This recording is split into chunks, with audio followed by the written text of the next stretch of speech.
Thank you, Dave. Minus 22 right now. Very cold this morning. Happening right now. Firefighters on the scene of a fire at an apartment complex along Heritage Drive southeast. Crews were called to the building just about 1 hour ago. This is a live shot of what's happening while the fire was put out very quickly. Firefighters are now ventilating this building before allowing people to go back inside. Of course, crews having to deal with the very cold temperatures. Residents are inside Calgary Transit buses trying to keep warm in the bitter cold weather. The cause of this blaze is still under investigation this morning. The fall sitting of the Alberta Legislature wrapping up at 1 o'clock today, 1 a.m. this morning. As expected, the rules for Alberta's public sector workers have had their biggest change since the era of Premier Peter Lougheed. That with the passing of Bills 45 and 46. Bill 45 ramps up penalties for wildcat strikes, with penalties of $1 million each day for unions and $500 fines per worker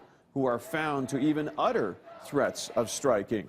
Bill 46 would allow the government to also impose a wage deal on the Alberta Union of Provincial Employees, bypassing the arbitration process. AUPE President Guy Smith says there is only one recourse now: legal challenges. And the one thing I've been hearing consistently from one end of the province to the other is that our members will remember this in the election of 2016, and they will work very hard to make sure that any government MLA that votes for these bills will have a very tough time getting re-elected. The Redford government introducing the pair of bills a week ago, spurring 3 days of union protests. Just when you thought the story involving Toronto Mayor Rob Ford couldn't take another turn, it has. The media circus back in Toronto City Hall again today after another round of bombshell allegations involving Canada's infamous mayor.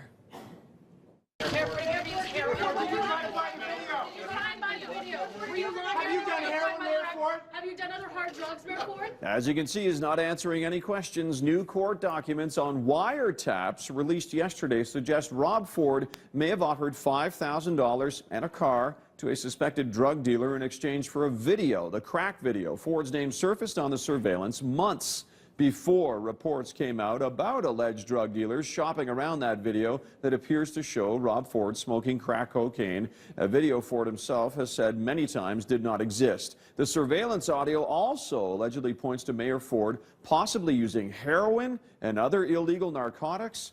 According to the documents, suspected gang members also brag about having, quote, a lot of dirt on Rob Ford. Ford's lawyer says the allegations are baseless, adding the document is unfairly focused on Ford, who was neither a target of the police probe, nor was he heard on any, not once, on any of the wiretaps.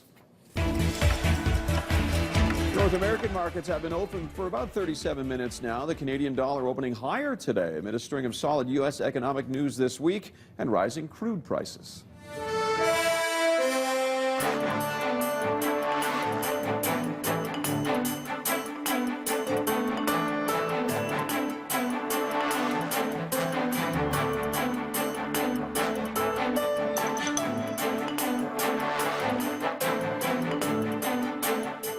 BT's Market Report is brought to you by RRP, specializing in engineering, procurement, and construction management. Rapid Response Project, where every project matters. Updating a story now from Lethbridge that we told you about yesterday. Remember that manager of the Sobeys who was camped out on the store's roof? Well, after spending 34 hours up there, Dallas Hardy is back down and thankfully warming up this morning. Hardy had another successful donation campaign for the local food bank, which he does every year by camping out no matter the weather.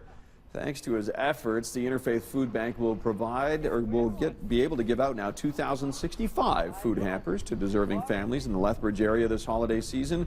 Over the past 14 years, Dallas Hardy has raised more than $200,000 worth of donations for the local food bank. Good for you, Dallas.